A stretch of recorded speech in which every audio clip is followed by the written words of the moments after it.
నమస్కారం. N99 news కి స్వాగతం. హెడ్లైన్స్ చూద్దాం. తెలంగాణలో వివింట్ ఫార్మా 400 కోట్ల పెట్టుబడి, జీనోమ్ వ్యాలీలో ఇంజెక్టబుల్స్ తయారీ కేంద్రం ఏర్పాటు, దాదాపు 1000 మందికి ఉద్యోగ అవకాశాలు.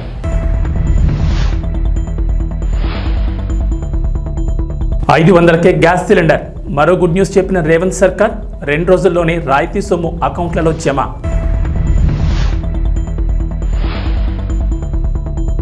ఏపీకి కేంద్రం నుంచి మరో గుడ్ న్యూస్.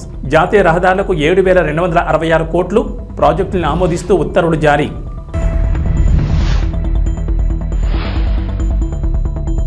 తెలంగాణకు రెయిన్ అలర్ట్. ఇవాళ పలు జిల్లాల్లో వర్షాలు, ఎల్లో అలర్ట్ జారీ. ఏపీలో కొనసాగుతున్న వర్షాలు 2-3 రోజులు వర్షాలుంటాయని వాతావరణ శాఖ అధికారులు వెల్లడి. తెలంగాణలో పెట్టుబడులు పెట్టేందుకు పేరొందిన పలు అంతర్జాతీయ కంపెనీలు ఆసక్తి ప్రదర్శిస్తున్నాయి. తాజాగా దిగ్గజ ఫార్మా కంపెనీ అయిన వివింట్ ఫార్మా తెలంగాణలో తమ సంస్థ కార్యకలాపాలు విస్తరించేందుకు సిద్ధమైంది. హైదరాబాద్లోని జీనోమ్ వ్యాలీలో అత్యాధునిక ఇంజెక్టబుల్స్ తయారీ కేంద్రాన్ని ఏర్పాటు చేయడానికి వివింట్ ఫార్మా కంపెనీ ముందుకొచ్చింది. 400 కోట్ల పెట్టుబడితో ఏర్పాటు చేయబోయే ఈ కంపెనీ ద్వారా దాదాపు 1000 మందికి ఉద్యోగ అవకాశాలు లభిస్తాయి. పెట్టుబడుల సమీకరణ లక్ష్యంగా అమెరికాలో పర్యటిస్తున్న ముఖ్యమంత్రి రేవంత్ రెడ్డి, ఐటీ పరిశ్రమల శాఖ మంత్రి శ్రీధర్ బాబు నేతృత్వంలోని ప్రతినిధి బృందం వివింట్ కంపెనీ ప్రతినిధుల మధ్య జరిగిన చర్చల అనంతరం పెట్టుబడులకు సంబంధించి కీలక ప్రకటన చేశారు. ప్రస్తుతం జీనోమ్ వ్యాలీలో వివింట్ కంపెనీ R&D కేంద్రం ఉంది. సుమారు 70 కోట్లతో నెలకొల్పిన ఈ సదుపాయాలతో పాటు అంతర్జాతీయ మార్కెట్లో విస్తరించేందుకు కంపెనీ ప్రణాళికలు రూపొందించింది. అందులో భాగంగా హైదరాబాద్లో తన మొదటి తయారీ కర్మాగారాన్ని స్థాపించనుంది. కాంగ్రెస్ ప్రభుత్వం మహాలక్ష్మి పథకంలో భాగంగా 500కే గ్యాస్ సిలిండర్ అందిస్తున్న విషయం తెలిసిందే. 6 గ్యారంటీల అమల్లో భాగంగా రాయితీపై సిలిండర్లు అందిస్తున్నారు. రాష్ట్ర వ్యాప్తంగా 1.20 కోట్ల గ్యాస్ కనెక్షన్లు ఉండగా రేషన్ కార్డు ఉన్నవారు మాత్రమే 500 గ్యాస్ సిలిండర్ పొందేందుకు అర్హులుగా ప్రభుత్వం నిర్ణయించింది. దీంతో తెలంగాణ వ్యాప్తంగా రేషన్ కార్డులు ఉన్నవారు 89.99 లక్షల మంది ఉన్నారు. ప్రజాపాలన దరఖాస్తుల ద్వారా వీరిలో 91.49 లక్షల మంది 500 గ్యాస్ సిలిండర్ కోసం దరఖాస్తు చేసుకోగా తొలుత 39.50 లక్షల కుటుంబాలను అర్హులుగా గుర్తించారు. ప్రజాపాలన అప్లికేషన్లలో సరైన వివరాలు ఇవ్వకపోవడం వంటి కారణాలతో వారికి రాయితీ అందడం లేదు. ప్రతి ఆయిల్ కంపెనీ వినియోగదారు సంఖ్యతో పాటు ఒక యూనిక్ ఐడి ఇస్తాయి. ఇందులో 17 నుంచి 19 అంకెలు ముద్రించుంటాయి. అయితే చాలా మంది ప్రజాపాలన దరఖాస్తులో యూనిక్ ఐడి కాకుండా కన్జ్యూమర్ ఐడి రాయడంతో రాయితీ అందకుండా పోతోంది. ఈ సంఖ్యను అప్లికేషన్ ఫామ్లో రాయని వారు ప్రజాపాలన కేంద్రాల్లో తిరిగి మరోసారి సరైన వివరాలు అందిస్తే ప్రభుత్వం అర్హులుగా గుర్తిస్తుంది. ఆధార్ నెంబర్ తప్పు రాసినా కూడా సరి చేసుకోవచ్చు. ఇలా 4.60 లక్షల మంది సవరణ చేసుకోగా వారందరికీ 500కే గ్యాస్ సిలిండర్ అందుతోంది. దీంతో లబ్ధి పొందే మొత్తం కుటుంబాల సంఖ్య 44.10 లక్షలకు చేరుకుంది.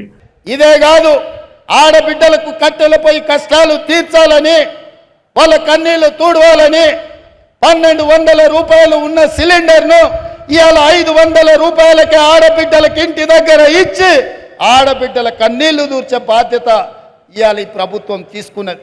తెలంగాణ ప్రభుత్వం మహాలక్ష్మి పథకం కింద మహిళలకు, బాలికలు, ట్రాన్స్జెండర్లకు ఉచిత బస్సు ప్రయాణ సౌకర్యం కల్పిస్తున్న సంగతి తెలిసిందే. మహిళలు 0 టికెట్ తీసుకుని రాష్ట్రంలో ఏ మూల నుంచి ఏ మూలకైనా ఉచితంగా ప్రయాణం చేసే ఛాన్స్ ఉంది. పల్లె వరకు, సిటీ, ఆర్డినరీ, ఎక్స్ప్రెస్ బస్సుల్లో ఈ ఫ్రీ బస్ జర్నీ సౌకర్యం కల్పిస్తున్నారు. దీంతో బస్సుల రద్దీ విపరీతంగా పెరిగింది. గతంలో రోజుకు సగటున 30 నుంచి 35 లక్షల మంది ప్రయాణాలు సాగిస్తే ప్రస్తుతం ఆ సంఖ్య సగటున 55 లక్షలకు చేరుకుంది. బస్సులో టికెట్ తీసుకుని ప్రయాణించే వారికి కూర్చోవడానికి సీట్లు కూడా ఉండట్లేదు. ఇక సంస్థకు వచ్చే ఆదాయంపై కూడా ప్రభావం పడుతోంది. మహాలక్ష్మి ఉచిత ప్రయాణ టికెట్ల మొత్తాన్ని రేవంత్ ప్రభుత్వం చెల్లిస్తున్నప్పటికీ సకాలంలో అందడం లేదని విమర్శలు ఉన్నాయి. ఇక డబ్బులు చెల్లించి టికెట్లు తీసుకునే ప్రయాణికుల సంఖ్య గణనీయంగా తగ్గింది. ఈ నేపథ్యంలోని తెలంగాణ ఆర్టీసీ కీలక నిర్ణయం తీసుకుంది. కొత్త రకం బస్సులను ప్రవేశపెట్టాలని ఆర్టీసీ యోచిస్తోంది. తొలి దశలో రాష్ట్ర వ్యాప్తంగా 50 సెమీ డీలక్స్ బస్సులను ప్రారంభించనున్నట్లు తెలిసింది. ఎక్స్ప్రెస్, డీలక్స్ బస్సులకు మధ్య రకంగా ఈ కొత్త సెమీ డీలక్స్ బస్ సర్వీసులను ప్రవేశపెడుతున్నట్లు ఆర్టీసీ అధికారులు అంటున్నారు. సీట్లు, ఇతర సౌకర్యాలు ఎలా ఉంటాయన్నదనే విషయంపై త్వరలోనే స్పష్టత రానుంది. డీలక్స్ బస్సుల్లో మహిళా ప్రయాణికుల్ని పెంచేందుకు ఇప్పటికే అనేక చర్యలు తీసుకుంటోంది. కొన్ని డిపోల్లో గిఫ్ట్ ఇచ్చే పథకాలను కూడా ఆర్టీసీ ప్రారంభించింది. మహాలక్ష్మి ఫ్రీ బస్ జర్నీ పథకంతో పడుతున్న ప్రతికూల ప్రభావాన్ని అధిగమించేందుకు ఈ నిర్ణయం తీసుకున్నారు. ఆంధ్రప్రదేశ్కు కేంద్రం శుభవార్త చెప్పింది. రాష్ట్రంలో జాతీయ రహదారులను 7,266 కోట్లతో అభివృద్ధి చేయాలని కేంద్రం నిర్ణయించింది. ఈ మేరకు 2024-25 వార్షిక ప్రణాళికను ఆమోదం తెలిపింది. ఈ ప్రాజెక్టులో కీలకమైన విజయవాడ తూర్పు బైపాస్తో మరికొన్ని ముఖ్యమైనవి ఉన్నాయి. ఈ మేరకు ప్రాజెక్టులను ఆమోదిస్తూ ఉత్తర్వులు జారీ చేశారు. కేంద్రం ఏపీకి కేటాయించిన నిధులు ప్రాజెక్టుల వారీగా ఇలా ఉన్నాయి. కృష్ణా జిల్లా రామారావుపేట నుంచి గుంటూరు జిల్లా కాజా టోల్గేట్ వరకు విజయవాడ తూర్పు బైపాస్ నిర్మాణానికి 2,716 కోట్లు కేటాయించారు. పల్నాడు జిల్లా వినుకొండ గుంటూరు 4 లేన్ల రహదారికి 2,360 కోట్లు ఇచ్చారు. విజయవాడలోని మహానాడు జంక్షన్ నుంచి నిడమనూరు వరకు 6 లేన్ల ఫ్లైఓవర్ నిర్మాణానికి 669 కోట్లు కేటాయించారు. అనకాపల్లి జిల్లా సభవరం నుంచి విశాఖ జిల్లా షీలానగర్ వరకు 6 లేన్ల రహదారి నిర్మాణానికి 906 కోట్లు కేటాయించింది కేంద్రం. ఆంధ్రప్రదేశ్ ముఖ్యమంత్రి నారా చంద్రబాబు నాయుడు శుభవార్త చెప్పారు. చేనేత కార్మికులకు తమ ప్రభుత్వం అండగా ఉంటుందని, చేనేతకారులకు ఇచ్చిన అన్ని పథకాలను వైఎస్ఆర్సీపీ సర్కార్ రద్దు చేసిందని అన్నారు. విజయవాడలో జాతీయ చేనేత దినోత్సవంలో ముఖ్యమంత్రి చంద్రబాబు పాల్గొన్నారు. అక్కడ ఏర్పాటు చేసిన స్టాళ్లలో ఉత్పత్తులు పరిశీలించి చేనేత కార్మికులతో మాట్లాడారు. చేనేత కార్మికుల ఆదాయం పెరిగేందుకు చర్యలు తీసుకుంటామని, వెనుకబడిన వర్గాలకు చట్టసభల్లో 33% రిజర్వేషన్ల కోసం అసెంబ్లీలో తీర్మానం చేస్తామని చంద్రబాబు చెప్పారు. ఇది పార్లమెంట్లో చట్టరూపం దాల్చేలా పోరాటం చేస్తామని ప్రకటించారు. రాష్ట్రంలో చేనేత కార్మికులకు జీఎస్టీ తొలగించేందుకు ప్రయత్నిస్తామన్నారు. జీఎస్టీ తొలగించుకుంటే రియంబర్స్ చేస్తామని ప్రకటించారు. నేతలకు 67 కోట్లు ఇచ్చి న్యాయం చేస్తామని తెలిపారు. చేనేత మగ్గాల కోసం 50,000 సాయం అందిస్తామని, ప్రజలంతా చేనేత వస్త్రాలు ధరించాలని, నెలకొక రోజైనా చేనేత వస్త్రాలు ధరించాలని పిలుపునిచ్చారు. చేనేత పరిశ్రమను కాపాడడం బాధ్యతని, అలాగే చేనేత వస్త్రాలకు ఆన్లైన్ మార్కెటింగ్ను ప్రోత్సహిస్తామన్నారు. చేనేతలకు మరో హామీ ఇచ్చారు. మరమగ్గాల కార్మికులకు సోలార్ ప్యానెళ్ల ద్వారా ఉచిత విద్యుత్ అందిస్తామన్నారు. చేనేత కుటుంబాలకు 200 యూనిట్ల ఉచిత విద్యుత్ కూడా అందిస్తామన్నారు. చేనేతకారులకు ఆరోగ్య బీమా కల్పిస్తామని, నైపుణ్యం పెంచి ఆధునిక శిక్షణ ఇప్పిస్తామన్నారు. అంతేకాకుండా చేనేతలో సహజ రంగులను ప్రోత్సహిస్తామన్నారు. దీనికి ఒక చరిత్ర కూడా ఉంది. భారతదేశ స్వాతంత్ర ఉద్యమంలో విదేశీ వస్త్రాల బహిష్కరణ, స్వదేశీ వస్త్రాల్ని ప్రోత్సహించడం ఆ రోజు ఒక ఉద్యమ స్ఫూర్తితో ముందుకు తీసుకుపోయారు. అది కూడా ఈ రోజునే జరిగింది. ఆగస్టు 7వ తారీఖున మొట్టమొదటిసారిగా జరిగి, అది వాడలా వెళ్లి, అది కడకు క్విట్ ఇండియా మూవ్మెంట్ కింద ఏదైతే బ్రిటిష్ వారిని మళ్లీ పంపించే వరకు ఉద్యమం జరిగిందంటే ఆ స్ఫూర్తిలో ఇది ఒక భాగం అని చెప్పి కూడా నేను మీకు తెలియజేస్తున్నా. అదే మరి మన దేశంలో కూడా 2015 నుంచి ఈ యొక్క చేనేత అంతర్జాతీయ దినోత్సవాన్ని జరపాలని చెప్పి అనుకోవడం, కేంద్రంలో మోడీ గారు చేయడం, నేను ముఖ్యమంత్రిగా ఉన్నప్పుడు 2015 నుంచి ఈ కార్యక్రమానికి శ్రీకారం చుట్టాం. అది చాలా సంతోషం అని చెప్పి కూడా నేను మీకు తెలియజేస్తున్నా. ఒకే మాట చెప్తున్నా, ఈరోజు నేను వచ్చింది మీ అందరికీ భరోసా ఇవ్వడానికి వచ్చా. అందరితో సమానంగా చేనేత కార్మికుల్ని పైకి తీసుకొచ్చే వరకు ఈ ప్రభుత్వం నేను అండగా ఉంటామని మరొక్కసారి స్పష్టంగా మీ అందరికీ హామీ ఇస్తున్నా. నేను చాలా ఎన్నికల్లో చూశాను. ఏ ఎన్నికలు వచ్చినా కొంతమంది అటూ ఇటూ వెళ్లారు, కానీ చేనేత కార్మికులు మాత్రం మూకుమ్మడిగా బలపరిచింది తెలుగుదేశం పార్టీనే బలపరిచారు అన్ని ఎన్నికల్లో. అది ఆ రోజు సమైక్య ఆంధ్రప్రదేశ్ కావచ్చు, ఈరోజు నవ్య ఆంధ్రప్రదేశ్ కావచ్చు, ఎప్పుడు కూడా ఎక్కడ చేనేత కార్మికులు ఉంటారో అక్కడ ఎప్పుడు తెలుగుదేశం పార్టీకి మెజారిటీ వస్తుంది, ఆదరణ చూపించారు. అది ఎప్పటికీ గుర్తుంటుందని చెప్పి కూడా నేను మీకు తెలియజేస్తున్నా. చేనేత రంగం ప్రభుత్వ నిర్లక్ష్యాలతో తీవ్రమైన సంక్షోభంలోకి వెళ్ళింది. అందుకే ఈరోజు చూస్తే గడిచిన ప్రభుత్వంలో, తెలుగుదేశం ప్రభుత్వంలో అనేక కార్యక్రమాలు చేసి మిమ్మల్ని అందరినీ ఆదుకున్నాం. కానీ ఇటీవల ప్రభుత్వాన్ని మనం చూస్తే నేతన్న హస్తం పేరు చెప్పి మీకు అందే అన్ని రంగాల పథకాలను అన్ని రద్దు చేసే పరిస్థితికి వచ్చారు. అంటే ఏదో ఒక 24,000 రూపాయలు మీకు ఇస్తే దాంతోనే మీ జీవితాలు బాగుపడిపోతాయని, పెన్షన్ 3,000 ఇస్తున్నాం, ఇప్పుడు 4,000 ఇస్తున్నాం, కానీ నెలకు 2,000 ఇస్తే మీ జీవితాలు మారిపోతాయనుకోవడం ఏ విధంగా సబబో మనం ఒక్కసారి ఆలోచించుకోవాల్సిన అవసరం ఉంది. అన్ని పథకాలను రద్దు చేశారు. అదే మరిగా సొంత మగ్గం ఉంటేనే చేనేత నేస్తామన్నారు. ఆప్కో ద్వారా కొనుగోళ్లు ఆపేసే పరిస్థితికి వచ్చారు. అదే మరి నూలు రంగుపై సబ్సిడీ కూడా ఎత్తేశారు. పావలా వడ్డీ రుణాలు తీసేశారు. ఒక మాటలో చెప్పాలంటే అన్ని రుణాలు రద్దు చేసి మీ పొట్టగొట్టే పరిస్థితికి వచ్చారు. ఈ రోజు గడిచిన ప్రభుత్వాన్ని మీరు చూస్తే కార్మికులకి, చేనేత రంగానికి 226 కోట్ల రూపాయలు అప్పు పెట్టే పరిస్థితికి వచ్చారు, బకాయిలు పెట్టే పరిస్థితికి వచ్చారు. కానీ ఒక్క మాట మీకు అందరికి గుర్తు చేసుకోవాల్సిన అవసరం ఉంది. చరిత్ర కూడా తెలుగుదేశం ప్రతిపక్షంలో ఉన్నా అధికార పక్షంలో ఉన్నా ఎప్పుడూ చేనేత కార్మికులకు పోరాడిన పార్టీ తెలుగుదేశం పార్టీ అని మరొక్కసారి స్పష్టం చేస్తున్నా. 2007లో 3072 కోట్లు చేనేత రంగం రుణమాఫీలు చేయాలని ఆనాటి కాంగ్రెస్ ప్రభుత్వం చెప్పి మోసం చేస్తే గట్టిగా పోరాడాం. ఇప్పటికి కూడా నాకు గుర్తుంది. 2000 మేము పోరాడిన పోరాట ఫలితంగా 2011 ఆనాటి ముఖ్యమంత్రి రోసయ్య గారు చీరాల్లో మేము వ్యతిరేకంగా ఉద్యమం చేస్తే 109 కోట్ల రూపాయలు మాఫీ చేయించాం.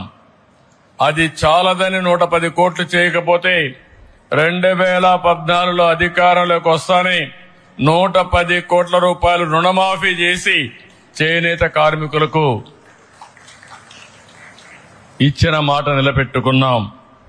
ఈరోజు మీరు ఒకసారి చూస్తే ప్రతి ఏటా 2014 నుంచి 250 కోట్ల రూపాయలు బడ్జెట్ కేటాయించాం. 90,795 మంది కుటుంబాలకి 100 యూనిట్లు కరెంటు ఉచితంగా ఇచ్చాం. ఆ రోజు మీరందరూ అడిగారు, చేనేత పరిశ్రమలో చాలా సమస్యలున్నాయి, చిన్న వయసులో అనారోగ్య సమస్యలు వస్తున్నాయి, మగ్గం పైన కూర్చుంటున్నాం, కడుపు రేకు నూలంతా వెళుతుంది, దానివల్ల ఇబ్బందులు వస్తున్నాయంటే 50 రూపాయలకే పింఛన్ ఇచ్చిన ఘనత, పెన్షన్లు ఇచ్చిన ఘనత తెలుగుదేశం ప్రభుత్వాన్ని చెప్పి మరొక్కసారి గుర్తు చేస్తున్నా.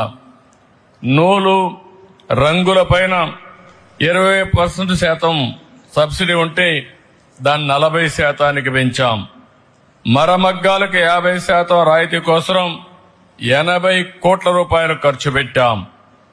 1,11,00,000 మంది చేనేత కార్మికులకి 2,000 రూపాయలు పింఛన్ ఇచ్చాం. ఆప్కో ద్వారా చేనేత వస్త్రాలు కొనుగోలు చేశాం. అంతర్జాతీయ మార్కెట్ క్రియేట్ చేశాం. ఎక్కడికక్కడ దీన్ని ముందుకు తీసుకుపోయే పరిస్థితికి వచ్చాం. ఆదరణ 2లో 60,000 మంది పనిముట్లు, 70,000 మగ్గాలకి మోటార్లు కూడా ఇప్పించాం.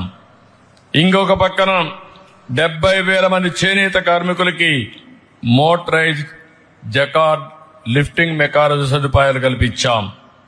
55,500 మంది చేనేత కార్మికులకి 26.62 కోట్ల రూపాయలు రుణం ఇచ్చాం. ఇవన్నీ చేసి ఆ రోజు ముందుకు పోయామంటే అది చేనేత పరిశ్రమ పైన ఉండే శ్రద్ధ. కొంతమంది ప్రముఖులు వివిధ వ్యాపార సంస్థల ప్రకటనలో నటించి మీ నమ్మకమైన సంస్థ అంటూ చెప్పడం వల్ల చాలా మంది ప్రలోభాలకు గురై పెట్టుబడి పెట్టి నష్టపోతున్నారని వినియోగదారులు జాగ్రత్తలు తీసుకోవాలని కర్నూలు జిల్లా కాంగ్రెస్ పార్టీ మాజీ ప్రధాన కార్యదర్శి కొత్తూరు సత్యనారాయణ గుప్తా కోరారు. కర్నూలు కలెక్టరేట్ ఆవరణలో విలేకరులతో మాట్లాడుతూ ప్రముఖ వ్యాపార సంస్థలు, రియల్ ఎస్టేట్ సంస్థలు, ఇంకా అనేక వ్యాపార సంస్థలు ప్రముఖంగా ప్రజల్లో పేరుగాంచిన యాంకర్లు కానీ, సినీ హీరోలు కానీ, సినీ హీరోయిన్లు కానీ వారి వ్యాపార అభివృద్ధి కోసం వారిని ప్రచారానికి వాడుకుంటారని ఆయన తెలిపారు. వీరి మాటలకు వారిపై ఉన్న ప్రేమతో, అభిమానంతో చాలా మంది ఆయా వ్యాపార సంస్థల్లో, రియల్ ఎస్టేట్ సంస్థల్లో భూములు, గృహాల కొనుగోలుపై పెట్టుబడులు పెట్టి నష్టపోతున్నారని ఆయన ఆవేదన వ్యక్తం చేశారు. కొంతమంది ప్రముఖులు తమ ఆదాయం కోసం మోసం చేసే వ్యాపార సంస్థల్లో ప్రచారంలో భాగంగా పాల్గొనడం వల్ల చాలా మంది వినియోగదారులు నష్టపోతున్నారని, ఇటీవల తెలంగాణ ప్రాంతంలో ప్రముఖ యాంకర్ సొమ్ము వల్ల తాము ఆ సంస్థల్లో డబ్బులు పెట్టి నష్టపోయామని చెప్పడం జరిగిందన్నారు. ప్రముఖులను చూసి పెట్టుబడి పెట్టడం మూర్ఖత్వం అవుతుందని, వినియోగదారులు చైతన్యం లేకపోవడం వల్ల ఇటువంటి ఆర్థికంగా నష్టపోయే అవకాశం ఉంటుందన్నారు. మోసం చేసే వ్యాపార సంస్థలపై ప్రభుత్వం కూడా ప్రత్యేక నిఘా ఉంచాలని, అటువంటి వ్యాపార సంస్థలు మనుగడ లేకుండా చేయాలన్నారు. ప్రభుత్వాలు కూడా వినియోగదారుల చట్టంపై అవగాహన కలిగించాలని, రాష్ట్రంలో వినియోగదారుల సంఘాలు నిద్రావస్థలో ఉన్నాయని ఆయన విమర్శించారు. ప్రతి పాఠశాల, కాలేజీలో వినియోగదారుల చట్టంపై అవగాహన కలిగించాలని, అందుకు ప్రత్యేక శాఖను కూడా ఏర్పాటు చేయాలన్నారు. మేలుకోండి, మనం పెట్టే పెట్టుబడి మన పిల్లలకు భవిష్యత్తుకు ఉపయోగపడాలి. కొంతమంది యాంకర్స్ కానీ, సినిమా హీరోలు కానీ, హీరోయిన్లు కానీ కొన్ని వ్యాపార సంస్థలకు, ముఖ్యంగా రియల్ ఎస్టేట్ సంస్థలకు ప్రకటనదారులుగా వాళ్ళు నటించడం జరుగుతుంది. పైసలు తీసుకుంటారు, నటిస్తారు, మంచి సంస్థ అంటారు. కొంతమంది ఆ యాంకర్స్ మీద కావచ్చు, సినిమా హీరోయిన్ల మీద కావచ్చు, హీరోయిన్ల మీద కావచ్చు అభిమానంతో ముందు వెనక ఆలోచన చేయకుండా పెట్టుబడి పెడతారు. ఆ తర్వాత బోర్డులు ఎత్తేసే పరిస్థితి ఏంటి? నిన్ననే ఒక సంఘటన చూశాను. కొంతమంది వినియోగదారులు రియల్ ఎస్టేట్ వ్యాపారస్తులు వాళ్ళ వ్యాపార ప్రకటనలు ఒక యాంకరు సుమని నటించడం వల్ల మేము సుమన్ చూసి మేము పెట్టుబడి పెట్టాము, నష్టపోయినామని రోడ్డు మీదకి ఎక్కారు. కాబట్టి వినియోగదారులు మేలుకోవాలి. అదేవిధంగా రాష్ట్ర ప్రభుత్వాలు కూడా వినియోగదారుల సంఘాలను, చట్టాలను ప్రజలను అవగాహన కలిగించాలన్న ఆలోచన విస్మరిస్తున్నారు. ఇది చాలా బాధాకర విషయం. చట్టాలు చేసిన వాళ్ళు చుట్టాలుగా మార్చుకుంటున్నారు. కాబట్టి యాంకర్స్ మరోసారి ఆలోచన చేయండి. సినీ పరిశ్రమలో ఉన్న ప్రముఖులు కానీ, దిగ్గజాలు కానీ ఒక వ్యాపార సంస్థలో నటించేటప్పుడు జాగ్రత్తలు తీసుకోకపోతే వాళ్ళ భవిష్యత్తు దెబ్బతింటుంది అనేది మీరు అర్థం చేసుకోవాలి. అదేవిధంగా నేను అందరిని దృష్టిలో అనడం లేదు.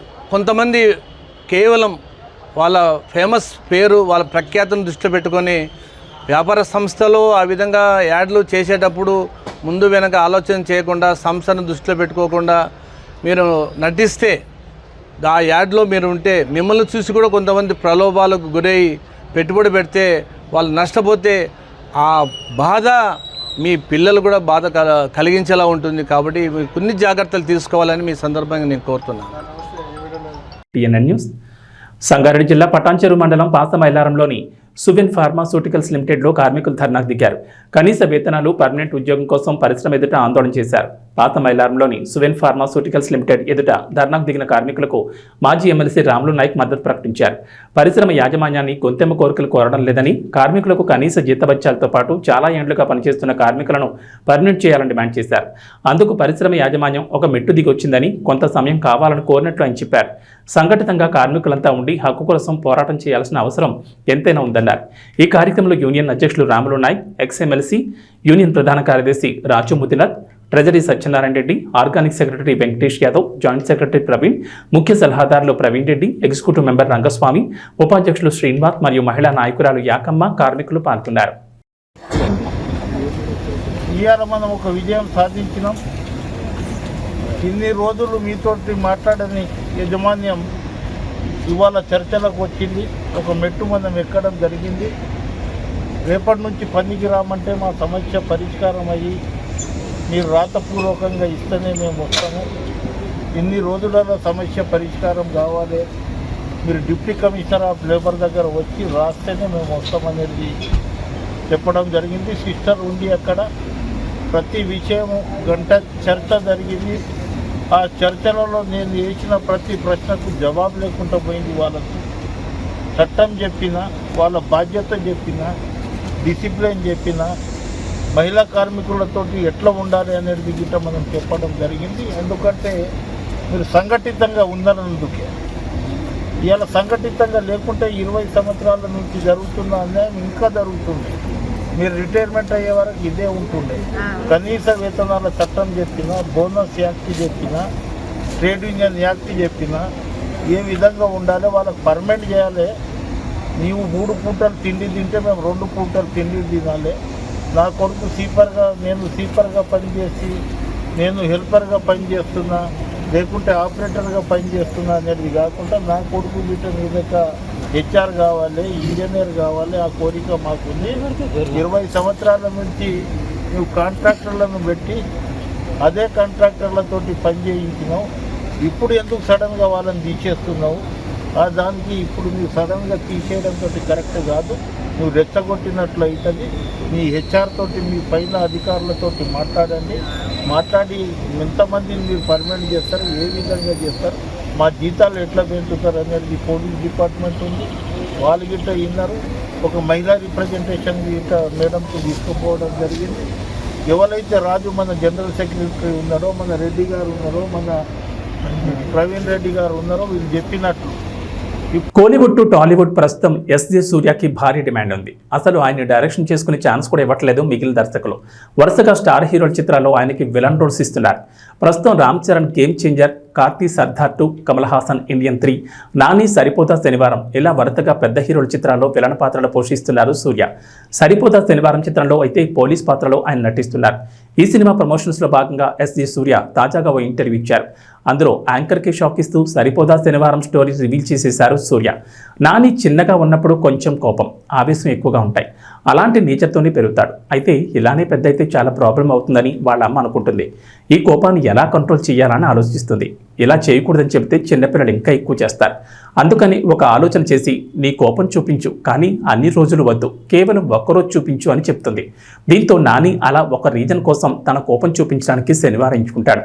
అలా అమ్మకిచ్చిన మాట వల్ల ఆదివారం నుంచి శుక్రవారం వరకు నాని భాషా సినిమాలో మాణిక్యం టైపు, శనివారం మాత్రం భాష, అలా నాని ఈ సినిమాలో శనివారం భాష అన్నమాట అంటూ ఎస్జే సూర్య ఈ కథను చెప్పారు. ఇక వాతావరణ విషయానికి వస్తే తెలంగాణకు హైదరాబాద్ వాతావరణ కేంద్రం అధికారులు రెయిన్ అలర్ట్ జారీ చేశారు. నైరుతి రుతుపవనాలు యాక్టివ్గా ఉండడం, ధోని ప్రభావంతో పలు జిల్లాల్లో వర్షాలు కురుస్తున్నాయన్నారు. నేటి నుంచి 2 రోజుల పాటు వర్షాలకు ఛాన్స్ ఉందని చెప్పారు. ఇక బుధవారం రాత్రి హైదరాబాద్లోని పలు ప్రాంతాల్లో భారీ వర్షం కురిసింది. హైటెక్ సిటీ, గచ్చిబౌలి, అత్తాపూర్, టోలీచౌక్, జూబ్లీహిల్స్, యూసఫ్గూడ, పంజాగుట్ట, కోటి, మలక్పేట్, దిల్సుఖ్ నగర్, ఎల్బీ నగర్, వనస్థలిపురం, ఉప్పల్, మోసాపేట్, కూకట్పల్లి, మియాపూర్ తదితర ఏరియాల్లో వర్షం పడింది.